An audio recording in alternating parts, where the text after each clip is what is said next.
దేని గురించి రమాదేవి గారు అర్జెంటుగా రమ్మన్నారు? చామంతితో నా పెళ్లి చేయడానికి ముహూర్తాల గురించి మాట్లాడడానికేనా అండి?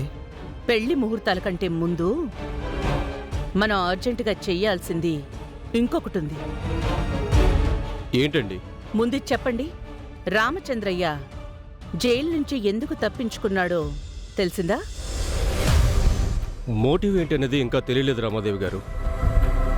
చామంతితో ప్రమాణం తీసుకున్న విషయం రామచంద్రయ్యకి తెలిసిందని నేననుకుంటున్నాను.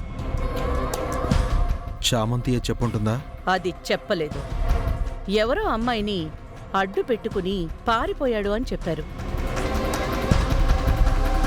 ఆ అమ్మాయి ఏమైనా చెప్పిందా? ఇది నా మీదకి డైవర్ట్ అయ్యేలా ఉంది. ఎవరో అమ్మాయికి అవన్నీ ఎలా తెలుస్తాయి అత్తయ్య? ఎవరి కోసమో వచ్చిన అమ్మాయిని అడ్డు పెట్టుకుని పారిపోయి ఉంటాడు అంతే. అదే అయ్యుంటుంది. చామంతి కూడా నిన్న మా ఇంటికొచ్చి వాళ్ళ నాన్నని కాపాడమని మా కాళ్ళ వేళ పడింది. పై ఆఫీసర్లతో మాట్లాడి షూట్ ఎట్ సైట్ ఆర్డర్స్ని క్యాన్సిల్ చేయించాను. అలా ఎందుకు చేశారు? ఆలోచించి చేశాను రోజా గారు.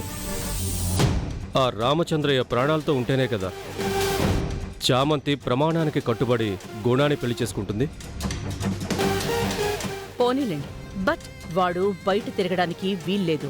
చామంతిని కలిసి మాట్లాడితే ప్రమాణం గురించి బయటపడే ప్రమాదం ఉంది. ఇప్పుడు ఆ చామంతి ప్రేమ్ షాప్ దగ్గరుంది.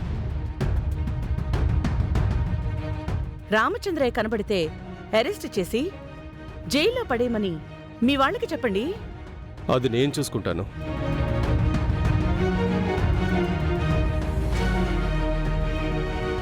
ఈరోజు 4 గంటలకి పిఎస్ ప్లాజాలో డిజైన్స్ బ్రాండ్ కాంపిటీషన్ జరుగుతుంది. మన సిహెచ్ డిజైన్స్ కూడా ఆ పోటీలో పాల్గొనడం జరుగుతుంది.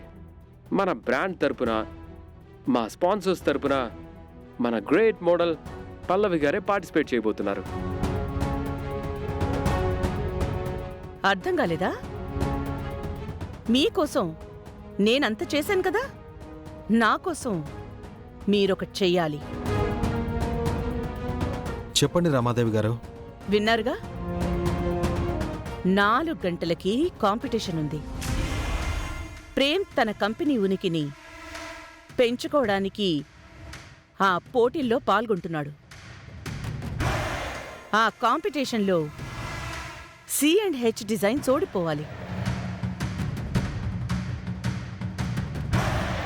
అలా జరగాలి అంటే ఆ పల్లవి పోటీల్లో పాల్గొనకూడదు.